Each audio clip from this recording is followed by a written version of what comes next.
4, 3, 2, 1, buka lawang. Selamat datang Bang R. Selamat datang. Wis.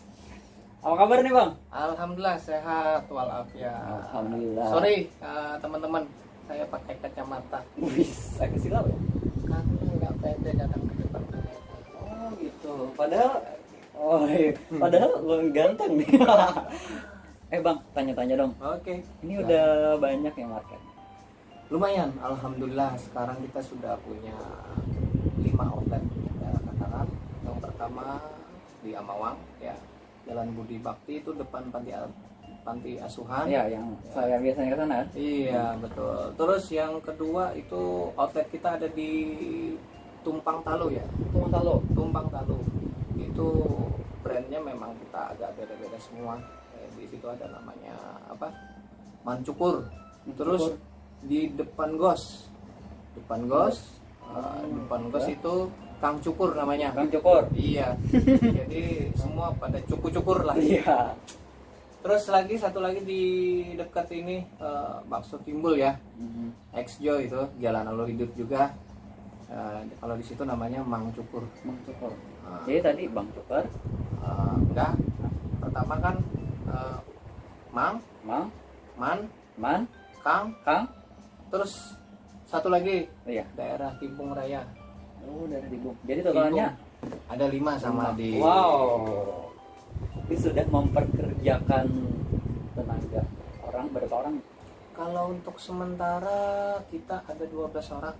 Wow, lumayan banyak tuh bisa memperkerjakan orang. Alhamdulillah. Iya. Jadi orang-orang yang nggak punya kerja bisa ditarik nih. sambil belajar ya kan. Kalau mereka memang punya istilahnya apa?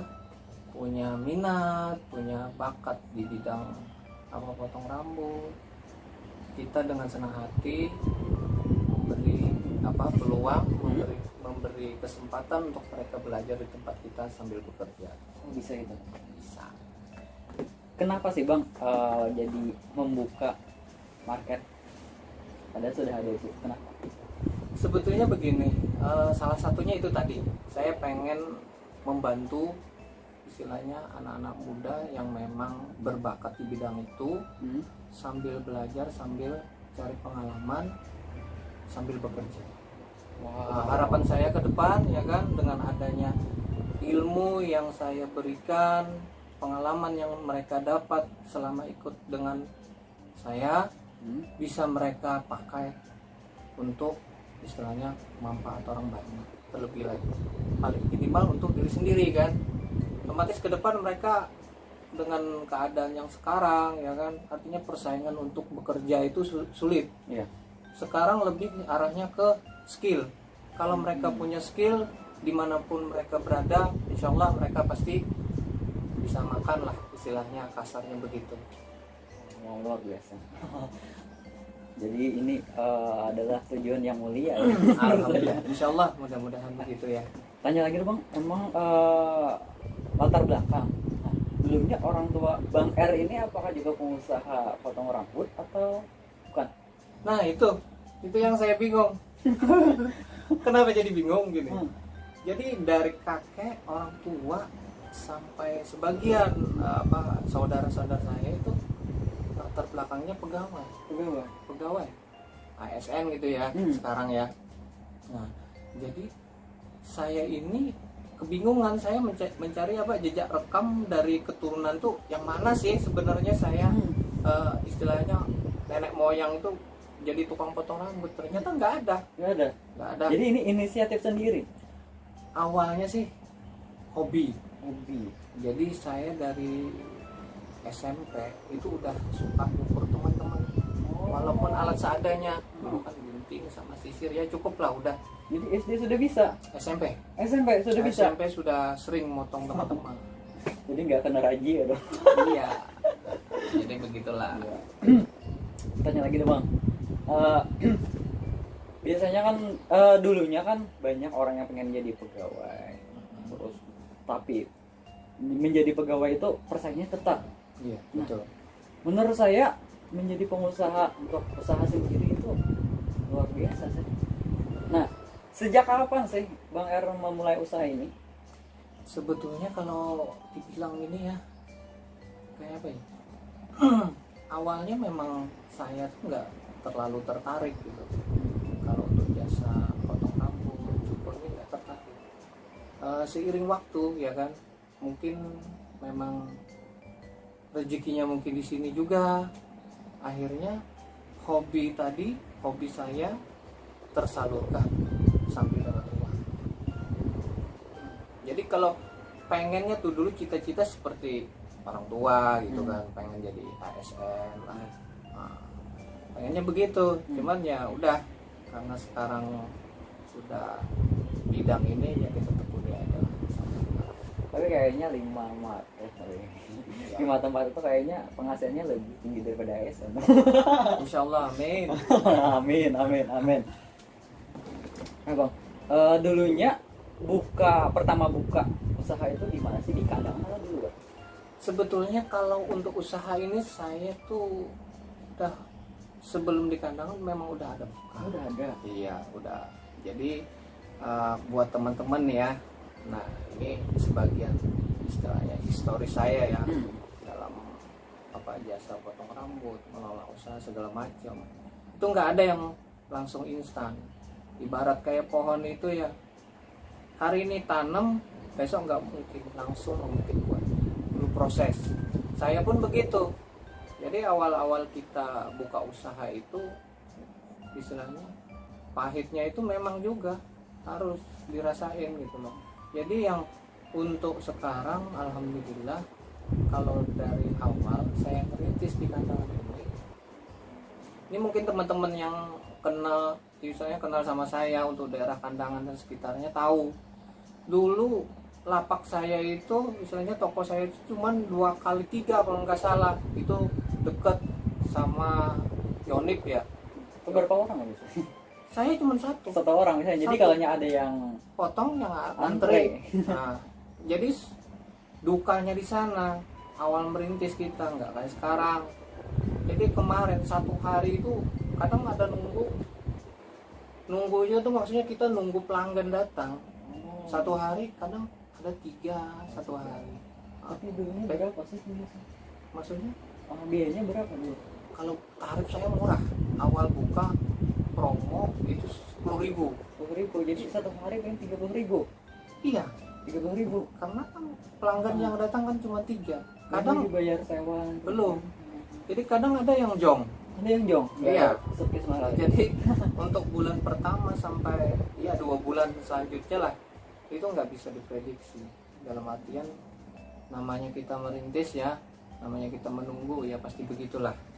Nah, kira-kira begitu. Jadi nggak semewah sekarang tempatnya. Alhamdulillah Cuma sekarang. satu. Iya. Wow, jadi perubahan sekali. Bisanya cuma nganter seorang, sekarang sudah bisa. Jadi pegawainya juga sudah banyak. Tempatnya juga sudah banyak. Oh, luar biasa sekali. Tadi dukanya selain itu ada? Sebetulnya dukanya tuh banyak. Cuman kalau kita ceritain ya, nanti saya nangis dong. Yang paling berkesan aja deh.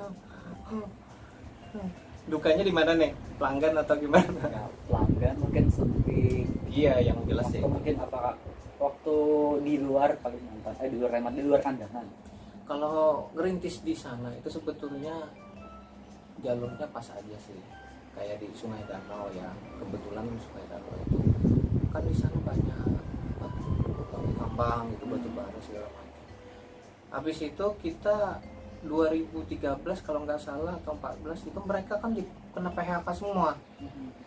Jadi kita bingung mau bertahan di sana kayak apa ya. Soalnya yang penduduk lokal itu hampir ya sedikit lah, istilahnya kan sedikit. Mereka yang datang itu banyak ibaratnya orang yang jauh gitu yang kerja di sana. Akhirnya saya udahlah kita nggak bisa paksakan di sini karena kan beban kita banyak kayak biaya operasional segala macam. Itulah makanya kita pindah lagi gitu. Jadi lebih ke kondisional gitu loh. Tapi kalau untuk daerah Kandangan ya itu stabil perekonomiannya, ekonominya stabil gitu. Jadi di Sungai Danau tuh dulunya kan banyak misalnya pendatang. Nah, ketika mereka berhenti bekerja, mereka pulang ke daerah masing-masing. Maka Betul. usahanya jadi sepi.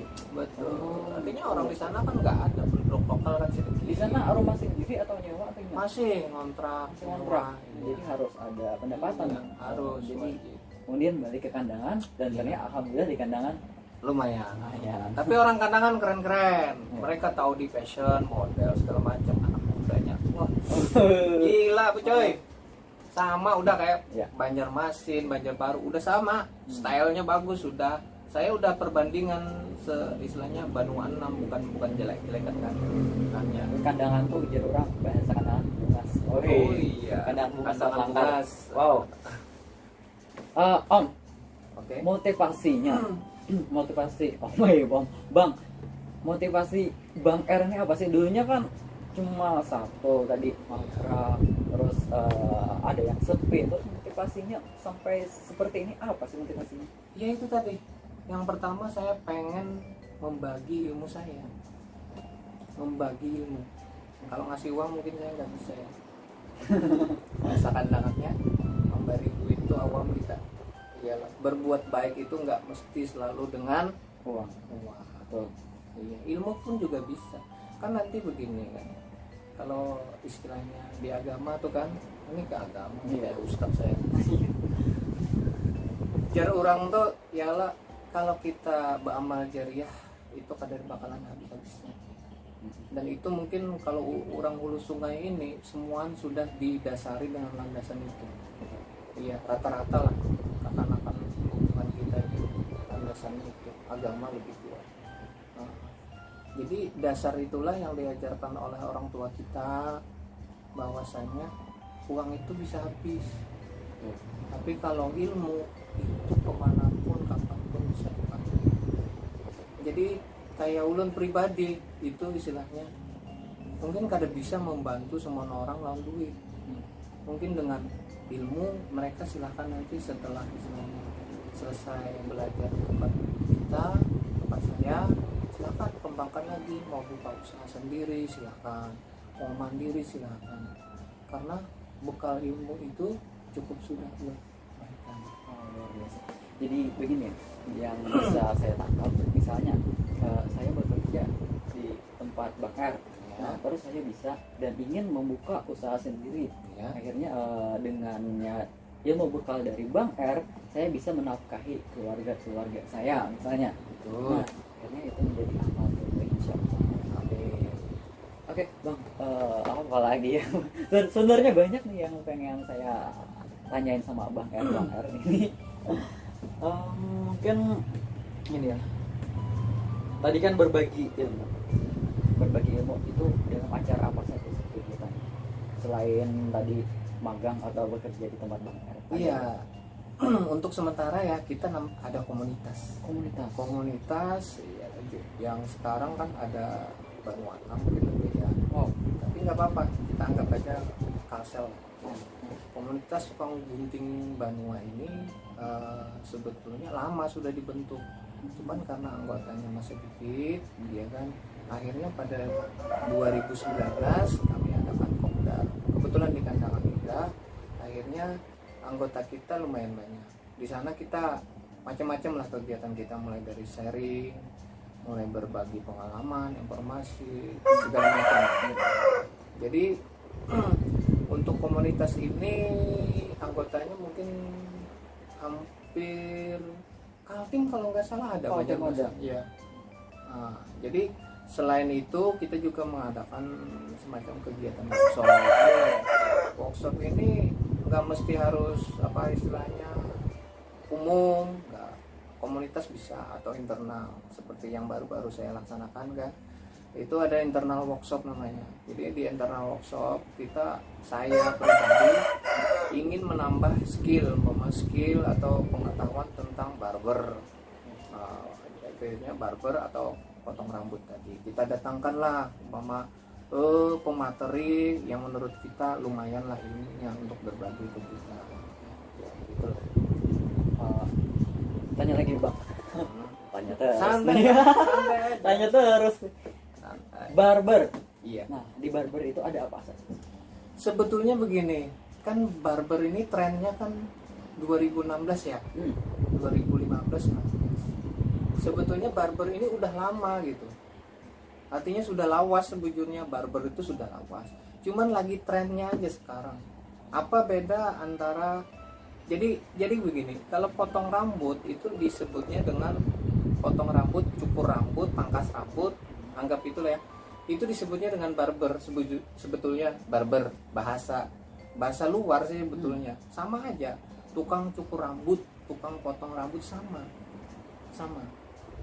Jadi membedakan antara kalau hairdresser itu biasanya salon.